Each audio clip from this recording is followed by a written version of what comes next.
तो चलिएगा दोस्तों, एक बार पुनः स्वागत और अभिनंदन आपका हमारे YouTube चैनल सरकारी नौकरी विद राहुल नेगी में। आज देख रहा हूँ मैं कई लोग खुश हैं। जैसा पटवारी का पेपर सोचा था ना, उस हिसाब से पटवारी का पेपर एकदम परफेक्ट आया। आयोग अपनी जो आयोग की स्थिति होती है, आयोग ने एकदम कंफर्म कर दी। उत्तराखंड और हिंदी में बेसिक पूछूंगा, 2-4 नंबर की मैं साइंस घुसाऊंगा और थोड़ा आज करंट का फेयर कम कर दिया और लड़के थोड़ा पजल में फंस गए इस बार। तो चलिए क्यों ना हम भी सीधा सीधा आंसर की पे आते हैं। आंसर की सीधा सीधा हम डिस्क्राइब कर रहे होंगे आपकी स्क्रीन के सामने, देखना। हमारा क्वेश्चन नंबर फर्स्ट पे आ जाना सीधा सीधा। क्वेश्चन नंबर फर्स्ट हम पे क्या कहता है, पर पर उपदेश कुशल बहुत तेरे। लोकार्थी का जो अर्थ होगा हम पे, जो लोकार्थी का जो अर्थ होगा हम पे, वो होना था दूसरों को जो सीख देना होता ना, वो सरल होता। तो ऑप्शन बी इसका बिल्कुल सही आंसर बैठना था। जो हम पे ये सेट है, सेट हम पे कौन चाहिए। फिर देखना क्वेश्चन नंबर सेकंड पे चलना आप सीधा सीधा। क्वेश्चन नंबर सेकंड क्या कहता हम पे, जिस सर्वनाम से वक्ता के पास या दूर किसी वस्तु के निश्चय का बोध होता है, उस सर्वनाम को कहा जाता है। तो वो सर्वनाम जो हम पे होता है वो हमारा क्या होता है, निश्चयवाचक सर्वनाम के रूप में उसे जाना जाता है। ऑप्शन बी बिल्कुल सही आंसर था। इस बार हिंदी थोड़ा बेसिक लेवल के यार किए आप लोगों ने, अच्छा मार रखा। जिन्हें 18-18, 20-20 नंबर मार रखे उनका स्कोर बेस्ट है भाई साहब। ठीक है, फिर चलिए फटक से तीसरे क्वेश्चन पे चल लेते हैं। तीसरा क्वेश्चन हम पे क्या है, जिस शब्द से किसी एक वस्तु या व्यक्ति का बोध होता है, उसमें कौन सी संज्ञा होती। जिस शब्द से किसी एक वस्तु या व्यक्ति का बोध होता है, हमें सीधा सीधा है व्यक्तिवाचक संज्ञा। जैसे राम देखा था, हिमालय देखा था, ये सारी क्या थी, व्यक्तिवाचक संज्ञाएं थी। अब आ जाइए क्वेश्चन नंबर 4 पे। क्वेश्चन नंबर 4 कहता है शुद्ध शब्द का चयन कीजिए। तो शुद्ध शब्द हम पे कौन सा होगा, अनुकूल। अ प्लस छोटा नु प्लस कूल। अनुकूल हम पे एकदम सही शब्द बनना था, देख लीजिएगा अनुकूल, ये वाला हमारा शुद्ध शब्द होना था। फिर चलिए क्वेश्चन नंबर 5 पे चलेंगे। इनमें से कौन सी वर्तनी शुद्ध होगी। तो साप्ताहिक, जहां पे भी एक प्रत्यय लगता है हमें पता है वहां पे क्या हो जाता है, मात्रा में वृद्धि हो जाएगी। तो सप्ताह का साप्ताहिक हमारा सही आंसर बनना था। ऑप्शन बी इसका बिल्कुल सही आंसर था। फिर चलिएगा क्वेश्चन नंबर 6 पे चलना। क्वेश्चन नंबर 6 क्या कहता है, सरकारी या स्वायत्त शासी निकायों या संस्थानों के निर्णय, प्रतिवेदन आदि को जब जन साधारण के समाचार पत्रों द्वारा प्रकाशित या प्रसारित किया जाता है तो उसे क्या कहा जाता है। याद करो फ्राइडे का पेपर शिखर एकेडमी में कराया था ऑफलाइन, डिट्टो लाइन उठाई थी, सीधा सीधा आ गया और आंसर हमारा क्या बनना था, प्रेस विज्ञप्ति। जिन लोगों ने ऑफलाइन में पेपर दिया होगा या जिन लोगों को मैंने पीडीएफ के थ्रू व्हाट्सएप में पेपर दिया होगा, उन्हें पता मैंने आंसर क्या दिया था, वहां पे प्रेस विज्ञप्ति था और डिट्टो क्वेश्चन वहां पे आ गया इस बार। ठीक है, तभी तो कहते हैं आयोग का पैटर्न पकड़ो, जहां से आप कैच करोगे। मुझे पता था हरदेव सिंह बारी से देगा, मैंने लास्ट टाइम हरदेव सिंह बारी पढ़ने को दी थी और वहीं से ये क्वेश्चन आ गया। ठीक है, अगला क्वेश्चन देखना, अल्प विराम का उपयोग वाक्य के किस खंड में किया जाता है। अल्प विराम अगर आपको सीधा सीधा आता है, अल्प विराम तो मध्य भाग में होता है। अगर आपको नहीं भी आता ना तो बाई ऑप्शनल चल लीजिएगा इस क्वेश्चन में। बाई ऑप्शनल देखा तो अल्प विराम का भी आरंभ में नहीं आता है, आरंभ का भी हम विराम से नहीं करते, ना ही अंत में आता। अंत में हमारा पूर्ण विराम आता है। तो जो आंसर बनना था वो क्या बनना था, हमारा मध्य में बनना था। ठीक है, फिर अगला चलना, अगला क्वेश्चन क्या कहता है, 8वें क्वेश्चन पे चलना फटक से। 8वां क्वेश्चन हम पे कहता है अनाजी शब्द का विलोम शब्द होगा। अनाजी शब्द का जो विलोम होगा, हमें पता है अनाज, जो अनाज का विलोम क्या होता है हम पे फल। अनाज का विलोम क्या होता है हम पे फल, तो अनाजी का जो होगा वो क्या होगा, फलाहारी। ऑप्शन ए बिल्कुल हमारा सही आंसर बनना था, अनाजी का फलाहारी बनना था। ठीक है, वैसे कामकाजी का अकाजी, ऑप्शन डी दिख रहा है, कामकाजी का अकाजी बनना था। अब देखना क्वेश्चन नंबर 9 पे चलिएगा। 9 क्या कहता है, मंद गंध पुष्पमाल पाट पाट सुबसी नहीं पट रही है। ये निम्नलिखित इन पंक्तियों में कौन से रचनाकार की कविता है। ठीक है, वैसे आ जाइए, अगर नहीं भी आता वैसे तो आया नहीं होगा किसी को, सबने बाई ऑप्शनल किया और सबने सही किया होगा। क्यों, क्योंकि नागार्जुन हमारे सिलेबस में है नहीं, ऋतुराज हमारे सिलेबस में है नहीं, मंगलेश डबराल की ऐसी कोई रचना थी नहीं, कविताएं उनकी कुछ इस भाषा में या ब्रज भाषा में कुछ थी नहीं। एक ही तो ऑप्शन बच रहा था हम पे, कौन सा था, वो था सूर्यकांत त्रिपाठी निराला। ऑप्शन बी इसका बिल्कुल सही आंसर होना था। इस बार एक सीरीज आई थी हिंदी में बी बी बी बी वाले, सारी सीरीज बी वाली शुरू हुई थी। ठीक है, फिर अगला देखना क्वेश्चन नंबर 10 पे चलना। अब 10 क्या कहता हम पे, अंग अंग खिलना मुहावरे का अर्थ होगा। अंग अंग, जैसे मेरे शरीर का हाथ भी खिल रहा है, अंग अंग खिलना मुहावरे का अर्थ सीधा सीधा हमें आ जाता है प्रसन्न होना। ऑप्शन बी बिल्कुल सही आंसर बनना था, प्रसन्न होना, खुश हो जाना, अंग अंग खिल गया। ठीक है, फिर अगले क्वेश्चन पे चलना। अगला क्वेश्चन 11वां क्वेश्चन है, निम्नलिखित में से निम्न में से इलेक्ट्रॉनिक मीडिया के अंतर्गत नहीं आता। इलेक्ट्रॉनिक मीडिया के अंतर्गत रेडियो इलेक्ट्रॉनिक मीडिया के अंतर्गत आता है, टेलीविजन इलेक्ट्रॉनिक मीडिया के अंतर्गत आता है, इंटरनेट भी इलेक्ट्रॉनिक मीडिया के अंतर्गत आता है। जो नहीं आता तो वो समाचार पत्र नहीं आते। समाचार पत्र हमारे किसके अंतर्गत आते हैं? वो प्रिंट मीडिया के अंतर्गत आते हैं। तो ऑप्शन सी हमारा बिल्कुल सही होना था। फिर चलेगा क्वेश्चन नंबर 12 पे चलना। क्वेश्चन नंबर 12 क्या कहता है? कठिनाई शब्द में उपयुक्त प्रत्यय क्या होगा? कठिनाई शब्द में प्रत्यय क्या होगा? प्रत्यय हमें पता है जो शब्द के शब्दांश होते हैं वे शब्दांश होते हैं जो शब्द के अंत में लगते हैं। तो कठिनाई को तोड़ दो पहले, कठिन प्लस आई, कठिन प्लस आई। तो ऑप्शन ए बिल्कुल सही बनना था हमारा, कठिनाई। ठीक है, अब चलेगा क्वेश्चन नंबर 13 पे चलना। 13वां क्वेश्चन हम पे क्या कहता है? कीर्ति का विपरीत शब्द कौन सा होगा? जो कीर्ति का विलोम शब्द बनना था हम पे, कीर्ति का विलोम शब्द क्या बनना था हम पे? तो अपकीर्ति हमारा बिल्कुल सही आंसर होना था, ऑप्शन ए अपकीर्ति, कीर्ति का विलोम शब्द होगा। फिर देखना महर्षि। महर्षि, महर्षि में मेरे को पता गुण संधि है। महर्षि का जो संधि विच्छेद होगा वो क्या होना था? महाप्लस ऋषि। महाप्लस ऋषि इसका एकदम सही संधि विच्छेद होना था, महर्षि। ठीक है, अगला क्वेश्चन पे चलना। अगला क्वेश्चन क्या कहता? सूर्योदय हुआ और कुहासा जाता रहा।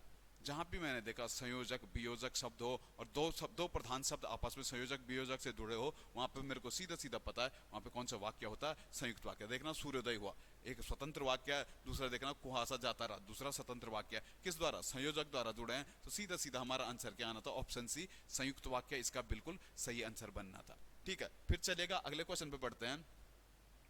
कनक कनकते, कनक कनकते 100 गुनी मादकता अधिकार, जो खाए वो बोराए, जो पाए वो बोराए। मैं अलंकार कौन सा होगा? सीधा सीधा बड़ा बेसिक सा क्वेश्चन देर का, सीधा सीधा ज्यादा कुछ नहीं। ऑप्शन डी यमक अलंकार इसका बिल्कुल सही आंसर बनना था। ठीक है, यमक अलंकार। फिर चलेगा क्वेश्चन नंबर 17 पे चलना। तीर शब्द का पर्यायवाची शब्द कौन सा होगा? तीर, तीर का क्या होता? ऑप्शन सी सर बिल्कुल सही आंसर बनना था। तीर का जो होता सर भी होता है। ठीक है, फिर चलेगा 18वें क्वेश्चन पे चलते हैं फटक से। 18वां क्वेश्चन हम पे क्या कहता है? बर्बर का जो विलोम शब्द होगा, बर्बर का विलोम शब्द क्या होगा हम पे? तो बर्बर का जो विलोम शब्द आना था वो आना था हम पे सभ्य।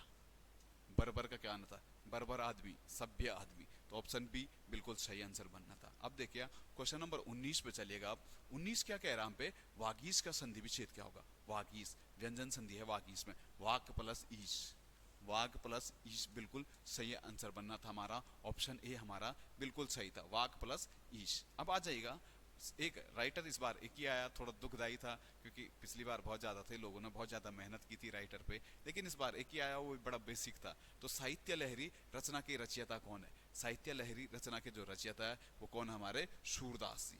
क्योंकि दो ऑप्शन तो हमारे पहले ही डिलीट हो गए थे, देव और बिहारी तो हमारे सिलेबस में नहीं थे, दो बच रहे थे, प्रेमचंद की थी नहीं, तो इसलिए सब लोगों ने बाई ऑप्शनल कर लिया था। इस बार हिंदी का पोर्शन बड़ा अच्छा था, एवरेजन बच्चा इसमें 16 से 17 के बीच गया है। ठीक है, तो मेरिट बढ़ने के थोड़ा यहाँ से चांसेस रहेंगे हिंदी से। फिर चलेगा, अब चले अगले पोर्शन पे चलना। अगला पोर्शन देखना क्या कहता हमारा? लूनी नदी किस सागर में गिरती है? तो लूनी नदी बताना था मैं। लूनी नदी देखना बाई ऑप्शन देखना, मन्नार की खाड़ी। मन्नार की खाड़ी हमारी तमिलनाडु में रही, तो आंसर तो बन नहीं सकता। बंगाल की खाड़ी में तो कोई मतलब ही नहीं बनता। गंगा सागर बंगाल की खाड़ी वाला हो गया, तो ऑप्शन एक ही तो बन रहा था। लूनी नदी कहाँ पे गिरती है हमारी? अरब सागर में। एंटी, नर्मदा, ताप्ती, लूनी, साबरमती, ये सब कहाँ गिरती है हमारी? तो सारी की सारी हमारी कहाँ? अरब सागर में गिरती है। अब आ जाइए क्वेश्चन नंबर 22 पे आ जाइए। पुलिकट झील किसके मध्य है? इस बार थोड़ा मोस्ट इंपॉर्टेंट हो जाएगा, मैक्सिमम बच्चा इसमें सोच में फंस गया था इस बार पुलिकट झील के। ठीक है, जो पुलिकट झील हमारी बननी थी, पुलिकट झील हमारी बननी थी तमिलनाडु और आंध्रा। एक चीज तो आपको याद रखना था, पुलिकट कहाँ पे पड़ता? पहले हम पढ़ते थे उड़ीसा और आंध्र के बीच में, लेकिन एग्जैक्ट लोकेशन जो पुलिकट झील की बढ़ती है वो तमिलनाडु और आंध्र के बीच में बढ़ती है। ऑप्शन सी हमारा बिल्कुल सही आंसर बनना था। ठीक है, फिर चलिएगा अगले क्वेश्चन पे चलना। निम्न में से किस क्षेत्र में सर्वाधिक जैव विविधता पाई जाती है? हमें पता है सर्वाधिक जैव विविधता हमारे कहाँ? भूमध्य रेखा क्षेत्रों में पाई जाती है, या मैं सीधा सीधा बोल दूं उष्ण कटिबंधीय वर्षावनों में। उष्ण कटिबंधीय वर्षावनों में ऑप्शन बी सही आंसर बनना था हमारा, सर्वाधिक जैव विविधता पाई जाती है। ठीक है, फिर चलेगा क्वेश्चन नंबर 24 पे चलना। 24 हम पे क्या कहता है? बांग्लादेश में गंगा नदी को कहा जाता है, बांग्लादेश में जो गंगा नदी को कहा जाता है वो क्या कहा जाता है हमारा? पद्मा।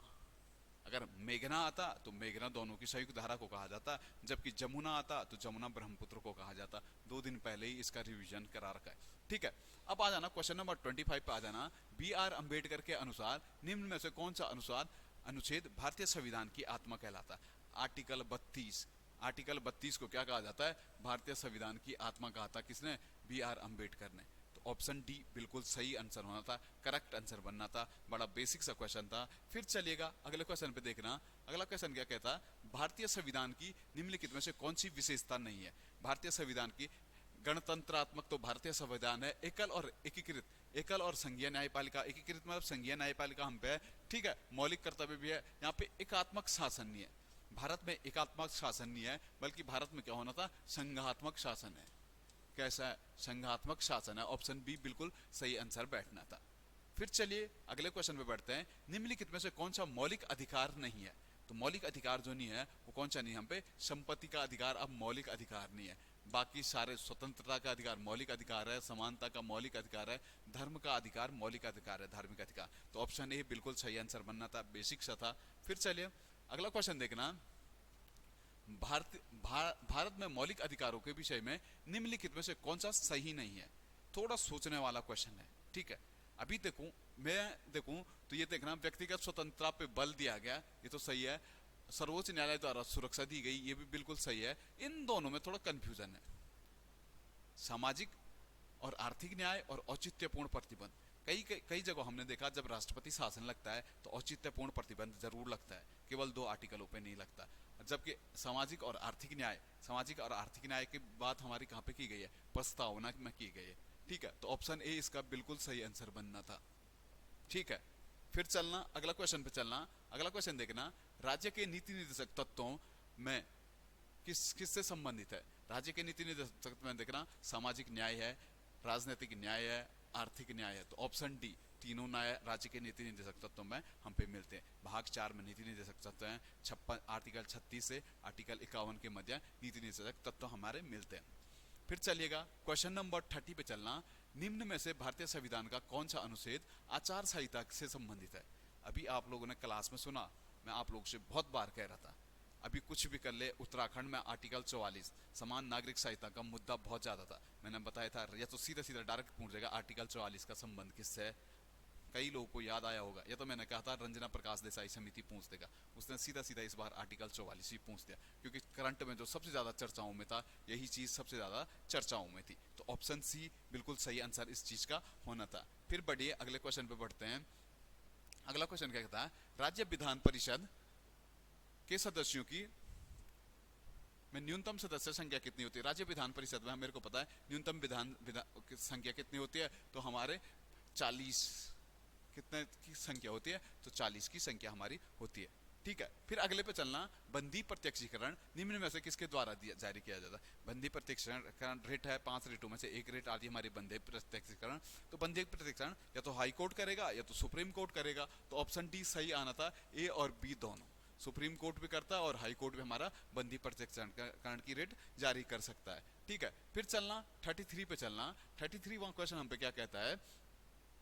संघ लोक सेवा आयोग के सदस्यों की सेवा शर्तों तय करने का अधिकार किसके पास प्राप्त होता है? संघ लोक सेवा आयोग के सदस्यों की जो सेवा शर्तें तय करता है वो कौन करता है? राष्ट्रपति करता है, ठीक है। ऑप्शन सी बिल्कुल सही आंसर हमारा बनना था, ठीक है। अब आ जाना क्वेश्चन नंबर 34 पे आ जाना। 34 इस पेपर का लगभग एक हार्डेस्ट क्वेश्चन था, ठीक है। बहुत से कम लोगों ने ये सही किया होगा। निम्न में से कौन फ्रांस की क्रांति से पूर्व चर्च का सबसे बड़ा आलोचक था? अभी ये क्वेश्चन थोड़ा कंफर्म नहीं हो पाया, थोड़ा इस क्वेश्चन को अभी स्किप मार देना, बाद में मैं कमेंट में मेंशन कर दूंगा जैसे ही मेरे को इसका आंसर मिलेगा। अभी आप लोग छोड़ सकते हैं इसे, ठीक है। फिर अगले क्वेश्चन पे चलना। अगला क्वेश्चन क्या कहता है हम पे? भारत में प्रथम निर्यात प्रसंस्करण जोन की स्थापना कहां पे की गई? या तो निर्यात प्रसंस्करण जोन आएगा, या मैं इसे सीधा सीधा शॉर्टकट में कह दूं ईपीजेड। भारत में प्रथम ईपीजेड कौन था? तो 1965 में भारत में पहला ईपीजेड खुला था। ईपीजेड कौन था हमारा? कांडला। ऑप्शन डी बिल्कुल सही बैठना था, कांडला इसका सही आंसर था। फिर चलेगा अगला क्वेश्चन देखना। निम्नलिखित में से कौन सा मानव पूंजी का एक स्रोत नहीं है? मानव पूंजी हमसे कहां से बनेगी? या तो हम इस किसी मानव के स्वास्थ्य में निवेश करते हैं तो वहां पे हमारी आने वाले टाइम पे क्या मानव पूंजी बनेगी, या हम किसी अंतःकरण के कार्य को प्रशिक्षण दे दें तो वहां पे हमारी मानव पूंजी बनेगी, या हम कर्मचारियों को दिया गया ऋण, तो ये हमारा क्या मानव पूंजी नहीं था। ऑप्शन सी ये मानव पूंजी नहीं था। बाकी शिक्षा में निवेश में हमारा मानव पूंजी में आता है। ऑप्शन सी जो नहीं आना था मानव पूंजी में, वो ऑप्शन सी आना था। अब देखना थोड़ा इस बार थोड़ा करंट का पोर्शन कम आया था, लेकिन कुछ ना कुछ करंट आई थी, तो जिसमें एक क्वेश्चन ये भी था, विश्व फर्मा उत्पादन में भारत का कौन सा स्थान था। विश्व फर्मा उत्पादन में हमने देखा था चाइना फर्स्ट पे है, अमेरिका सेकंड पे है, और तीसरे पे कौन था, तीसरे पे भारत पहुंच गया था। ऑप्शन बी बिल्कुल सही आंसर बनना था। भारत की जो रैंक आएगी वो कौन सी आएगी, तीसरी रैंक थी। फिर देखना, संयुक्त राष्ट्र चार्टर को अंतिम रूप देने एवं स्वीकार करने हेतु सैन फ्रांसिस्को सम्मेलन में भाग लेने वाले भारतीय दल का प्रतिनिधित्व किसने किया था। सैन फ्रांसिस्को सम्मेलन कब हुआ था, 1945 में हुआ था। 1945 में जो भारतीय दल का नेतृत्व किया था, अभी हाल ही में इनकी जयंती थी, हाल ही में इनकी जयंती थी। इनकी जयंती पे मोदी जी भी गए थे। वहीं से करंट अफेयर से क्वेश्चन उठाया है, लेकिन करंट अफेयर का ये क्वेश्चन नहीं है, ये हिस्ट्री का क्वेश्चन है। इसका आना था स्वर रामास्वामी मुदलियार। स्वर रामास्वामी मुदलियार ने क्या किया था, भारत का नेतृत्व किया था। इसके बाद भारत को ही क्या इसमें शामिल किया गया था। कब किया गया था, तो 30 अक्टूबर 1945 को भारत इसमें क्या होता है, शामिल होता है यूएनओ में। अगला क्वेश्चन देखना, अगला क्वेश्चन क्या कहता है, भारतीय परमाणु ऊर्जा आयोग 2022 के अध्यक्ष कौन है। तो भारतीय परमाणु ऊर्जा 2022 के अध्यक्ष कौन है, हमारा कमलेश नीलकंठ व्यास। ऑप्शन बी बिल्कुल सही आंसर बनना था। कौन सा, कमलेश नीलकंठ व्यास। फिर चलिए एक और करंट का है, भारत की राष्ट्रपति द्रौपदी मुर्मू किस राज्य तथा जनजाति से संबंधित है। अभी देखना, भारत की पहली राष्ट्रपति बनी है आदिवासी क्षेत्र से आती है द्रौपदी मुर्मू जी, तो कहाँ से, उड़ीसा, और किस जनजाति से है, संथाली जनजाति से। बहुत बार मैंने क्लास में रिवीजन करा रखा है इस चीज का, जिन्होंने भी सही मारा तो बहुत बड़े बात है। ठीक है, फिर चलेगा अगला क्वेश्चन पे चलना। अगला क्वेश्चन क्या कहता है, सार्क निम्न में से किस राजनेता के मस्तिष्क की उपस्थिति। अगर मैं पहली बार देखा, मैंने जैसे क्वेश्चन पेपर में देखा तो मेरी भी समझ में नहीं आया क्या आंसर मारूं इस चीज का, मैं भी थोड़ा फंस सा गया था। लेकिन कोई बात नहीं, भाई ऑप्शन मैंने तब भी खेल लिया और वो आंसर सही निकला। क्यों निकला तो मैं बताता अभी। इंदिरा गांधी, इंदिरा गांधी क्या थी, 1984 में मर गई। सार्क की स्थापना 1985 में होती, तो इंदिरा गांधी ऑप्शन में थी नहीं। फिर दूसरी बात मेरे को पता था 1985 में सार्क की स्थापना ढाका में होती है। अब देखो ढाका में होती तो ढाका से किसी ना किसी का संबंध जरूर रहा होगा कुछ विशेष करने के लिए, तभी तो स्थापना वहां पे होती है। ठीक है, तो इसीलिए मैंने ये वाला लॉजिक खोला, जिया उर रहमान मैंने आंसर मारा और आंसर वही निकला। ठीक है, आप लोगों को भी थोड़ा बहुत लॉजिक से करोगे तो क्वेश्चन इजीली सॉल्व हो जाएंगे। अब अगला क्वेश्चन आना, निम्न में से किस स्थिति को संयुक्त राष्ट्र महासभा ने मानवाधिकार आयोग को स्थापित किया था। मानवाधिकार आयोग, संयुक्त राष्ट्र मानवाधिकार आयोग कब हुआ था, तो ऑप्शन सी दिख रहा, 15 मार्च 2006 को राष्ट्रीय मानवाधिकार आयोग स्थापित किया था। किसने, यूएनओ ने। अब चलिए अगले क्वेश्चन पे बढ़ते हैं। अगला क्वेश्चन हम पे क्या है, निम्न में से एक जैव विविधता या हॉट स्पॉट क्षेत्र है। तो भारत में जो हॉट स्पॉट क्षेत्र है वो कौन सा, हमारा पश्चिमी घाट। ऑप्शन ए बिल्कुल सही आना था, पश्चिमी घाट क्या था, हमारा हॉट स्पॉट क्षेत्र था। ठीक है, फिर बढ़ेंगे अगले क्वेश्चन पे। कौन सा सूक्ष्म जीवी बीटी कपास को उत्पादन से संबंधित है। जो बीटी कपास के उत्पादन से संबंधित है वो कौन सा था, तो बैक्टीरिया। कौन संबंधित है, तो बैक्टीरिया हमारा बीटी कपास के उत्पादन से जो संबंधित आएगा वो हमारा कौन सा आएगा, तो बैक्टीरिया आएगा। फिर चलेगा क्वेश्चन नंबर 45 पे चलते हैं। 45 हम पे क्या कहता है, पादप जगत का सबसे बड़ा फूल कौन सा है। पादप जगत का जो सबसे बड़ा फूल आना था वो आना था हमारा रेफ्लेशिया। ऑप्शन ए बिल्कुल सही आंसर बनना था। रेफ्लेशिया हमारा का सबसे बड़ा पुष्प कौन सा है, तो रेफ्लेशिया। पुराने क्वेश्चन है, प्रीवियस ईयर के क्वेश्चन डार्क डाल दिए गए इस बार आयोग ने। ठीक है, थोड़ा भी मेहनत नहीं की।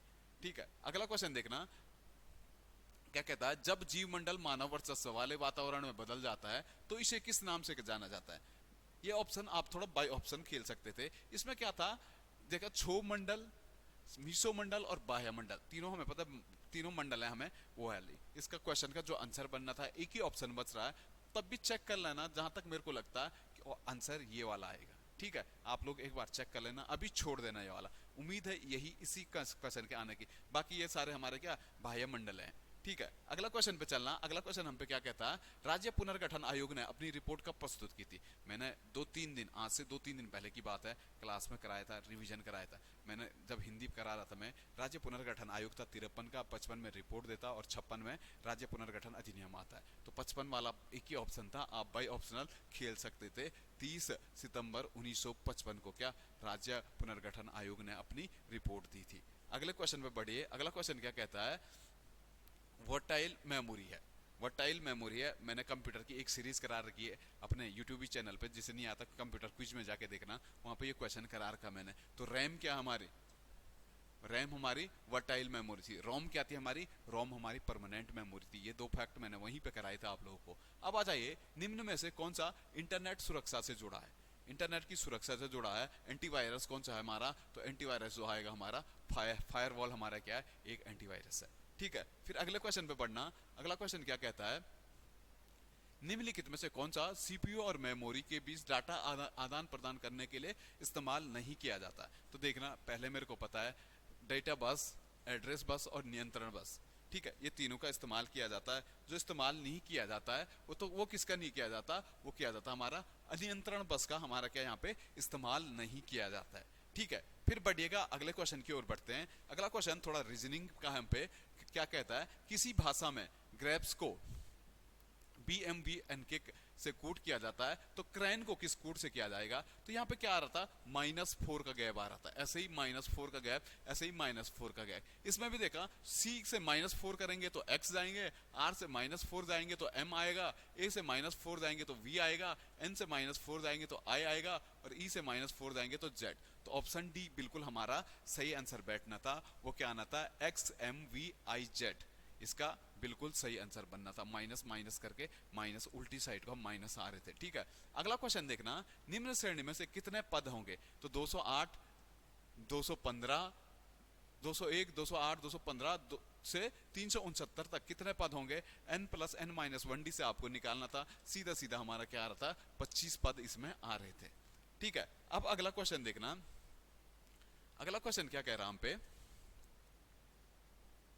अगला पद कौन सा होगा, हमें अगला पद बताना था। पहले देखना, एक है, फिर एक के बाद एक 2 बनना था, फिर 2 के बाद क्या हो रहा था, 2 + 1 × 3 हो रहा था, तो 6 हो रहा था। फिर 6 के बाद क्या हो रहा था, 6 + 1 × 3, तो 21 हो रहा था। फिर 21 के बाद क्या हो रहा था, 21 + 1 × 4, तो 2200 को 88 हो रहा था। फिर इसके बाद क्या हो रहा था, 88 + 1 × 5, तो कितना 445 हो रहा था। फिर इसके बाद क्या होना था, 445 + 1 × 6 आना था, तो हमारा क्या बनना था, 2676। ये तो बन ही रहा था। फिर हम क्या कर रहे थे, जो हमारा जेड वाली सीरीज थी वहां से -1 जा रहे थे, ए वाली सीरीज से हम क्या जा रहे थे, +2 जा रहे थे। तो वहां पे हमारा जो बन रहा था क्या, N2676S हमारा सही आंसर बन रहा था। ठीक है, अब देखना, अगला क्वेश्चन पे आ जाना। एक व्यक्ति किसी विशिष्ट स्थान से पूर्व की ओर चलता, माना मैंने कहा व्यक्ति यहाँ पे और पूर्व की ओर चलना शुरू करता था, और कितना किलोमीटर चलता है, 1 किलोमीटर पूर्व की ओर चला भी। ठीक है, ये कोई स्पॉट है व्यक्ति का। फिर उसके बाद अगली लाइन क्या आ रही है, उसके पश्चात दक्षिण में 5 किलोमीटर जाता है, तो 5 किलोमीटर कहाँ पे पहुंच गया, दक्षिण में पहुंच गया। ठीक है, उसके बाद क्या कह रहा, 2 किलोमीटर और पूर्व की ओर जाता, तो 2 किलोमीटर पूर्व की ओर गया। इसके बाद अगली लाइन क्या आ रही है हम पे, अंत में वह 9 किलोमीटर, अंत में वह 9 किलोमीटर कहाँ, उत्तर की ओर गया। तो वह आरंभिक स्थान से कितनी दूरी पे, पहले हमें ये देखना, तो 2 को 1, ये कितने होगी टोटल दूरी 3, अगर ये 5 चल गया तो यहाँ पे कितना बचता था, 4, 4 का स्क्वायर + 3 का स्क्वायर 25, 25 किसका स्क्वायर होता, तो 5 का स्क्वायर। ऑप्शन डी हमारा बिल्कुल सही आंसर यहाँ पे आना था। ठीक है, अगले क्वेश्चन की ओर बढ़ना। अगला क्वेश्चन हम पे 55वां क्वेश्चन, वर्ग में प्रत्येक पंक्ति या स्तंभ में संख्याएं एक नियम के अनुसार लिखी गई है। विलुप्त संख्या हमें बतानी थी, तो विलुप्त संख्या जो हम पे आनी थी वो क्या आना था हम पे, देखना ये क्या हो रहा था, 5 का स्क्वायर + 3, तो कितना आ रहा था 28, 11 का स्क्वायर 125, 125 + 4, तो कितना 121 + 4 = 125। यहाँ पे आना था 9 का स्क्वायर 81, और 81 + 11, तो कितना आना था 92, हमारा बिल्कुल सही आंसर बनना था। अब चलेगा क्वेश्चन नंबर अगला चलना 56 की ओर, यदि प्लस को गुणा और गुणा का अर्थ ऋणात्मक, ऋण का अर्थ विभाजक तथा भाग का अर्थ धनात्मक हो तो हमें संख्या बतानी थी। सीधा सीधा हमारा जो आंसर आ रहा था वो देख लेना, आंसर जो आएगा हमारा, आंसर क्या आ रहा था हमारा 0, हमारा आंसर बनना था। ठीक है, BDMS का यूज करके देख लेना, 0/1 आ रहा था तो सीधे सीधा हम क्या मान लेते हैं, इसका जो आंसर बनना था वो क्या बनना था, 0 आंसर आना था। क्वेश्चन नंबर 57 पे चलना। 57 क्या कहता, शख्स क्षत्रप में सिक्कों में सोने चांदी का अनुपात क्या था। पुराना क्वेश्चन है, यूकेपीएससी सबसे ज्यादा बार यही पूछता है, तो इसका आंसर देखना 1/35, 1:35 इसका सही आंसर आएगा। पहले भी आ चुका, शायद आरओ में आया या लोअर पीसीएस में कहीं पे ये क्वेश्चन आया था, डिट्टो क्वेश्चन आया, सेम छापा आयोग ने प्रीवियस पेपर से। ठीक है, फिर अगले क्वेश्चन की ओर बढ़ो। अगला क्वेश्चन क्या कहता है, जहांगीर के दरबार में जो दरबारी चित्रकार उस्ताद मंसूर ने किस प्रकार की चित्रकारी की, तो हमें पता है उस्ताद मंसूर क्या करता था, पशु पक्षियों के चित्रकारी में रखता था, तो ऑप्शन ए बिल्कुल सही आंसर इसका बनना था। फिर चलिएगा क्वेश्चन नंबर 59 पे आ जाना। आज का थोड़ा मेरिट वाला जो क्वेश्चन था ना वो यही था। ये क्या कहता है, निम्न में से किस स्थिति को हैदराबाद राज्य के विरुद्ध भारत सरकार ने राज्य में शांति एवं सामाजिक व्यवस्था पुनर्स्थापित करने के लिए पुलिस कार्रवाई की। अगर मैं आपकी जगह हूं, आपकी जगह क्या, मैं पेपर देने गया था तो देखो मैंने देख लिया था, एक आ रहा हम पे 13 सितंबर, एक आ रहा 26 जनवरी, बहुत दूर दूर का रिलेशन नहीं है। 17 और 18 सितंबर बड़ा क्लोज देर का आयोग ने, तो मेरे को मैं समझ गया था इन दोनों में आंसर है। ठीक है, मैं तो तुक्का मार दिया और 17 सितंबर 1948 इसका सही आंसर आएगा। ठीक है, 17 सितंबर 1948 इसका एकदम सही आंसर ऑप्शन बी सही बैठना था। फिर देखना क्वेश्चन नंबर 60 पे आ जाना। निम्नलिखित में से कौन सा जैविक नाइट्रोजन स्थिरीकरण से संबंधित है, कौन सा जैविक नाइट्रोजन स्थिरीकरण से संबंधित है, तो हमारे क्या थे, नील हरित शैवाल हमारे क्या था, नाइट्रोजन स्थिरीकरण से संबंधित थे। फिर चलना क्वेश्चन नंबर 61 पे चलना। अब 61 क्या कहता, उत्तराखंड का हमारा शुरू हो गया है। उत्तराखंड में देखना स्टेशन पे लगे हुए बोर्ड पर अंकित समुद्र तल से ऊंचाई कहलाती है, तो इसे क्या कहते हैं हम, स्पॉट हाइट। इसका जो आंसर आना था स्पॉट हाइट, किसी भी क्षेत्र से जो लंबाई आती स्पॉट हाइट के रूप में आती। बेंचमार्क किसी से भी दूरी, जहां पे हम बिंदु से दूरी लगाते हैं वो क्या होता हमारा बेंचमार्क होता। अब देखना क्वेश्चन नंबर 62 पे आ जाइए। अब 62 क्या कहता है, एक मैदान जिसकी लंबाई 1 किलोमीटर है और चौड़ाई कितने आधा किलोमीटर है, तो इसका क्षेत्रफल कितना होगा। हमें पता है जैसे ये क्या है, लंबाई 1 किलोमीटर, चौड़ाई आधा किलोमीटर, तो ये क्या बनना था, हमें आयत बनना था। आयत का क्षेत्रफल क्या होता, लंबाई गुणा चौड़ाई, तो 1 गुणा 0.5, तो सीधा सीधा क्या आना था, आधा। ठीक है, तो आधा किलोमीटर। वैसे जिन लोगों ने ये क्वेश्चन सही मारा है तो उनके लिए तो बहुत बहुत शुभकामनाएं, जिनने सही भी नहीं मारा तो उन लोगों के लिए एक चीज बता दूं, आयोग यहाँ पे थोड़ा गलती कर गया। आयोग को यहाँ पे किलोमीटर स्क्वायर लिखना चाहिए था, आयोग ने केवल किलोमीटर लिखा, और हो सकता है कि इस क्वेश्चन पे रिट लगे और ये क्वेश्चन डिलीट होने के सबसे ज्यादा चांसेस बनेंगे। ठीक है, तो कोई चिंता वाली बात नहीं है। अगले क्वेश्चन की ओर बढ़ो। अगला क्वेश्चन क्या है, उत्तराखंड राज्य की सबसे पुरानी नहर निम्नलिखित में से कौन सी होगी। उत्तराखंड की राज्य की सबसे पुरानी नहर पीबी काटले द्वारा बनाई गई थी, 1842 से 1854 के मध्य ये बनाई गई थी। तो कौन सी हमारी ऊपरी गंग नहर हरिद्वार से निकलती है। ठीक है, भीमगौड़ा बैराज से। अगला क्वेश्चन देखना, उत्तराखंड की सर्वाधिक लंबी नदी कौन सी है। उत्तराखंड की जो सर्वाधिक लंबी नदी हमारी कौन सी है, काली नदी हमारी सर्वाधिक लंबाई वाली सबसे लंबी नदी कौन है, तो काली नदी है। ठीक है, 255 किलोमीटर के करीब काली नदी हमारी मिलती है।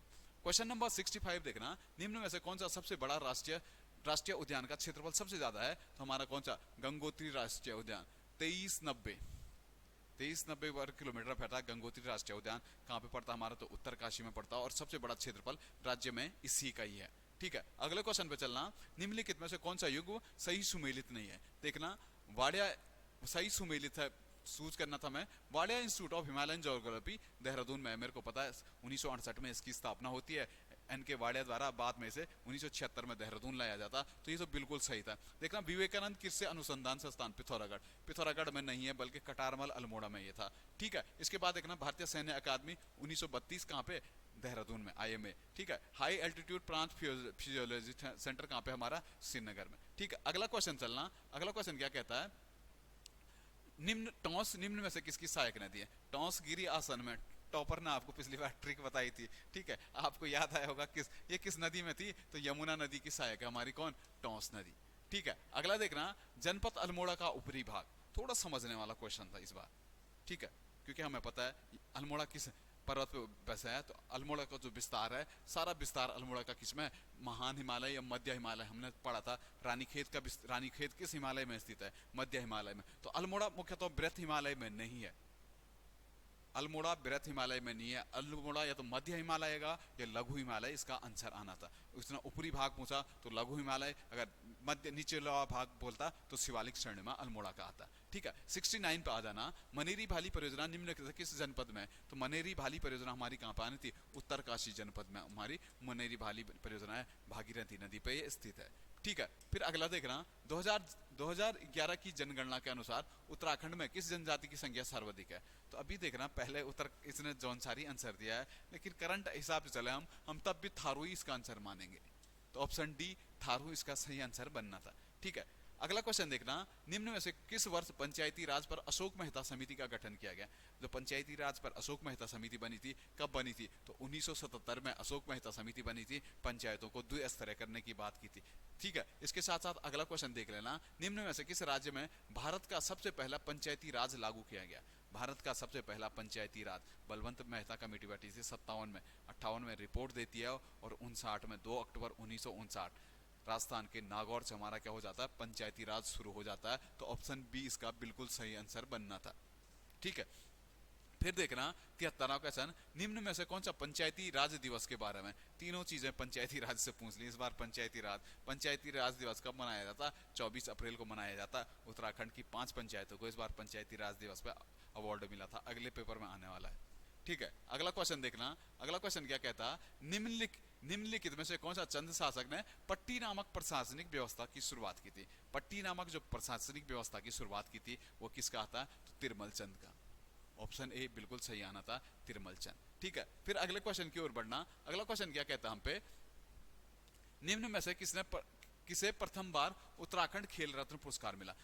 2013 में उत्तराखंड खेल रत्न पुरस्कार मिलने शुरू हुए। 2015 में देवभूमि रत्न हमने लगाया था। इसमें जो पहली बार मिला था वो किसे मिला था? निशानेबाज जसपाल राणा को खेल रत्न पुरस्कार से सम्मानित किया गया था। ऑप्शन ए बिल्कुल सही था।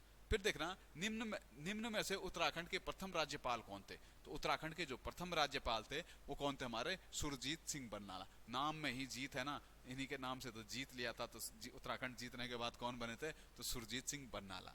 अब देखना क्वेश्चन नंबर जो हमारा आना था 89 थोड़ा समस्यात्मक क्वेश्चन रहा आज का।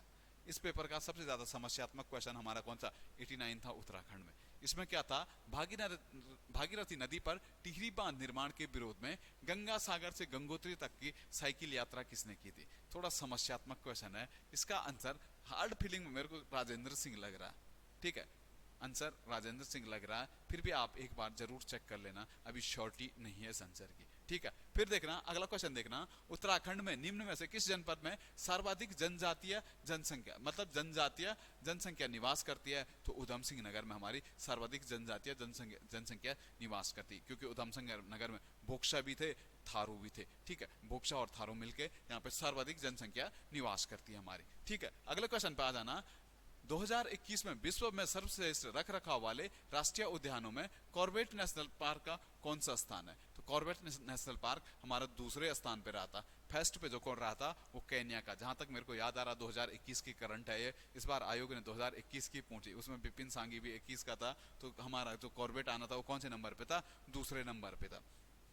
अगले क्वेश्चन की ओर बढ़ो। अगला क्वेश्चन क्या कहता है? बैछेंद्री पाल को पद्म भूषण पद्मश्री पुरस्कार से कब सम्मानित किया गया? तो बैछेंद्री पाल को 1984 का क्या मिला था? पद्मश्री पुरस्कार मिला था। 1984 में चली थी, 1984 का पद्म पुरस्कार मिला था। किस वर्ष मिला था? तो 1985 में इन्हें पद्म पुरस्कार मिला था। वर्ष कौन सा था? तो 1984 का वर्ष था। ठीक है, उत्तराखंड में तीलू रौतेली पुरस्कार 8 अगस्त को दिया जाता। तीलू रौतेली पुरस्कार इस बार 12 महिलाओं को दिया गया था। किस क्षेत्र में दिया जाता है? तो उल्लेखनीय कार्य के रूप में, उल्लेखनीय कार्य के क्षेत्र में क्या दिया जाता है? तीलू रौतेली पुरस्कार दिया जाता है। अब आ जाइए क्वेश्चन नंबर 94, निम्न में से उत्तराखंड की प्रथम महिला निर्देशिका कौन थी? तो निम्न में से जो उत्तराखंड की पहली महिला निर्देशिका थी वो कौन थी हमारी? वो थी हमारी कंचन सी भट्टाचार्य। ऑप्शन ए बिल्कुल सही आना था, कंचन सी भट्टाचार्य इसका आंसर बनना था। ठीक है, अब आ जाना क्वेश्चन नंबर 95 पे। 95 आप स्क्रीन के सामने है। गोबासा ताम्रपत्र शिलालेख शक संवत 1340 का है। किस राजा के दान का उल्लेख मिलता है? 1340 में किसका राजा का मिलता है? तो किसका आना था? ज्ञानचंद। गोबासा ताम्रपत्र किससे संबंधित है? तो ज्ञानचंद से गोबासा ताम्रपत्र संबंधित था। फिर चलेगा अगले क्वेश्चन की ओर बढ़ते हैं। अगला क्वेश्चन हम पे क्या कहता है? अगला क्वेश्चन देखना, बद्रिका खंड किस पुराण का अंश है? बद्रिका आश्रम या बद्रिका खंड की बात करूं तो किसका अंश आएगा? वैसे देख ला, मैंने पढ़ा है आज तक जितना मैं बताऊं तो मैंने पढ़ा था स्कंद पुराण के 2 खंड मिलते हैं यहाँ पे, केदार खंड और मानस खंड। इसी में हमें क्या बद्रिका आश्रम का उल्लेख मिलता है। इस बार एग्जामिनर ने थोड़ा चेंज कर लिया, बद्रिका आश्रम की जगह बद्रिका खंड कर दिया। तब भी देखना लगभग चांसेस बनेंगे कि इसका क्या आएगा, स्कंद पुराण ही इसका आंसर आएगा। ठीक है, अगला क्वेश्चन देखना, ब्रिटिश शासन के दौरान कुमाऊं में भूमि को क्या कहते थे? ब्रिटिश शासन के दौरान कुमाऊं में, अभी हमें पता है चंदों के टाइम पीरियड में हमारा क्या था, थात था। ठीक है, चंदों के बाद ब्रिटिशों में भी लगभग होगा थात प्रणाली भी चली थी। कई जगह मैंने कृषि भूमि बंदोबस्त में देखा जोतों के आकार देखा था। ठीक है, जो भी हमारे बंदोबस्त हुए किस आधार पर हुए, तो जोत के आकार पर हुए थे। तो इन दोनों में आंसर आने के ज्यादा चांसेस बनेंगे, या तो थात आएगा या तो जोत आएगा। ठीक है, चंदों के टाइम पीरियड के बाद भी थातवान हमने देखा था, चंदों के टाइम पीरियड पे था। ब्रिटिश शासन के दौरान हमें जोत पड़ा था, लेकिन जोत और थात में एक आंसर है इसका। ठीक है, चेक कर लेना आप भी, आंसर के आने के बाद तो कंफर्म ही हो जाएगा। फिर चलना 98 पे चलना, 1790 में कुमाऊं पर विजय के पश्चात गोरखाओं ने सूबा किसे नियुक्त किया था? तो कुमाऊं का पहला सूबा हमारा कौन था? तो जोगा मलसा, ऑप्शन सी दिख रहा, जोगा मलसा हमारा प्रथम सूबा था, और बमसा हमारे कौन से थे? अंतिम सूबा कौन था? बमसा था। अब आ जाना क्वेश्चन नंबर 99 पे आ जाना। 99 क्या कहता है, निम्नलिखित में से किस स्थान को गढ़वाल का बारदोली कहते हैं? गढ़वाल का बारदोली गुजड़ू कांड 1942 में गुजड़ू में हुआ था। किसके नेतृत्व में? राम प्रसाद नौटियाल के नेतृत्व में गुजड़ू कांड हमारा हुआ था। ठीक है, अब आ जाना 100 पे। 100 क्वेश्चन, उत्तराखंड में श्री नंदा देवी राजजात यात्रा मेले का आयोजन कहाँ पे हुआ था? तो कहाँ पे होता हमारा? चमोली, मेरे गृह क्षेत्र चमोली में यहाँ पे क्या होता है? नंदा देवी राजजात मेले का आयोजन किया जाता है, नौटी में ये आयोजन होता है। ठीक है दोस्तों, ये था पुलिस आज का पटवारी का पेपर का सॉल्यूशन। इसमें देखना एक चीज आपने देखी, पेपर का जो लेवल था, आदमी हिंदी में 18 नंबर मार्क आया है, उत्तराखंड में लगभग 35 के आसपास स्कोर रहा है। थोड़ा जीएस और करंट का पोर्शन कम रहा, थोड़ा स्कोर आने के चांसेस कम है। अगर जिन लोगों का भी 80 का स्कोर है, 80 प्लस जो भी लोग जा रहे हैं, तो ये मान के चलो आप किसी भी डिस्ट्रिक्ट में हो, आप मेरिट क्लियर कर रहे हो। ठीक है, आप मेरिट क्लियर कर रहे हो। बाकी 75 प्लस, 70 टू 75 प्लस अच्छा स्कोर है, आप बॉर्डर पे हो। ठीक है, अगर 85 प्लस 80 प्लस कोई है तो उसने अपनी सीट सिक्योर कर ली है। ठीक है, वो सिक्योर है। लेकिन 70 से 75 के बीच कहीं भी मेरिट बंद होगी और यहीं पे बॉर्डर बनेगा। हर डिस्ट्रिक्ट में लगभग कंपटीशन इसी लेवल पे रहेगा। उम्मीद है दोस्तों आप सभी लोगों का पेपर अच्छा गया होगा। आपके जितने भी लोग हैं थोड़ा वीडियो को शेयर कर दीजिएगा। अगली वीडियो में आप लोगों से जल्द मिलाऊंगा, तब तक के लिए बहुत बहुत धन्यवाद।